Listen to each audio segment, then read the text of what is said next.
যুবসাথী, ভূমিহীন ক্ষেতমজুর, লক্ষ্মীর ভান্ডার কে কোনটায় আবেদন করতে পারবেন? হ্যালো বন্ধুরা, স্বাগত আপনাদের প্রিয় চ্যানেল মিস্টার সেলফ স্টাডিতে।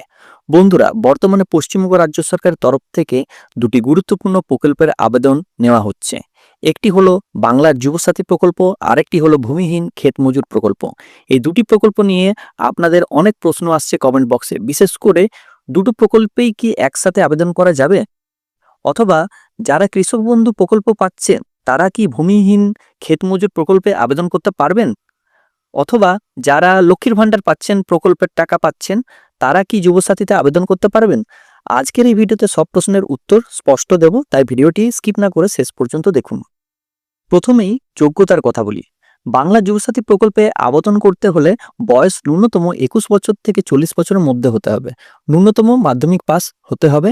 কোনো সরকারি চাকরি বা পেনশন পাওয়া যাবে না। এই শর্তগুলি পূরণ হলে আপনি পুনরায় কিন্তু এখানে আবেদন করতে পারেন। এবার আসি ভূমিহীন ক্ষেতমজুর প্রকল্পে। ভূমিহীন ক্ষেতমজুর প্রকল্পে আবেদন করতে হলে আবেদনকারী নিজের নামে কোনো চাষযোগ্য জমি থাকা যাবে না। আর সেকেন্ড পয়েন্ট, কৃষক বন্ধু প্রকল্পের টাকা পাওয়া যাবে না। অর্থাৎ যারা জমির মালিক নন এবং কৃষক বন্ধু সুবিধা পাচ্ছেন না, তারাই কেবল এই প্রকল্পের জন্য যোগ্য। এখন যদি কেউ এই দুই প্রকল্পের শর্ত পূরণ করে, তাহলে সে দুটিতেই কিন্তু আবেদন করতে পারবেন। নেক্সট আলোচনা করব কৃষক বন্ধু পেলে কি হবে। অনেকেই জিজ্ঞেস করছেন আপনারা, যদি কেউ কৃষক বন্ধুর টাকা পায় তাহলে কি সে যুবসাথীতে আবেদন করতে পারবেন? বর্তমান আপডেট অনুযায়ী হ্যাঁ, কৃষক বন্ধুর টাকা পেলেও যুবসাথীতে আবেদন করা যাবে যদি বয়স এবং অন্যান্য শর্ত পূরণ হয়। কিন্তু যারা কৃষক বন্ধুর টাকা পাচ্ছেন তারা কি ভূমিহীন ক্ষেতমজুর প্রকল্পে আবেদন করতে পারবেন? না, তারা কিন্তু পারবেন না, কারণ এই প্রকল্পটি শুধুমাত্র তাদের জন্য যারা কৃষক বন্ধু পাচ্ছেন না।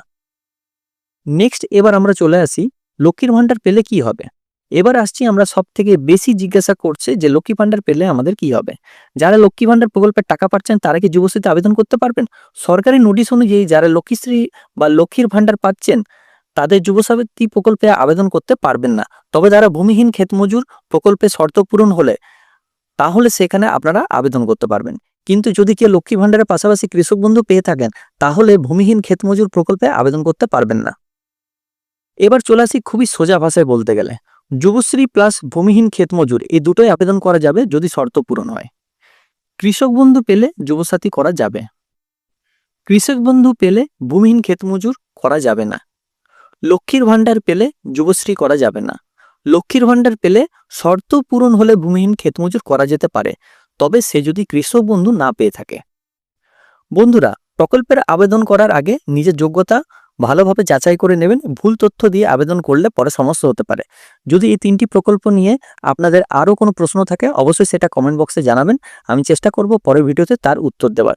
ভিডিও ভালো লাগলে একটি লাইক দিও এবং অবশ্যই বন্ধুদের সাথে ভিডিওটি শেয়ার করো যাতে সঠিক তথ্য সবাই পায়। ধন্যবাদ। আবার দেখা হবে পরের একটি ভিডিওতে। সো ভালো থাকবেন, সুস্থ থাকবেন। ধন্যবাদ। আশা করছি এই ভিডিওটা আমাদের ভালো লেগেছে। যদি ভালো লেগে থাকে অবশ্যই চ্যানেলটিকে লাইক, কমেন্ট এবং সাবস্ক্রাইব করবেন এবং পাশে যে বেল আইকন রয়েছে সেটাকে ক্লিক করবেন নিয়মিত সবার প্রথম সঠিক আপডেট পাওয়ার জন্য। সো থ্যাংক ইউ, ধন্যবাদ এই ভিডিওটা শেষ অবধি দেখার জন্য।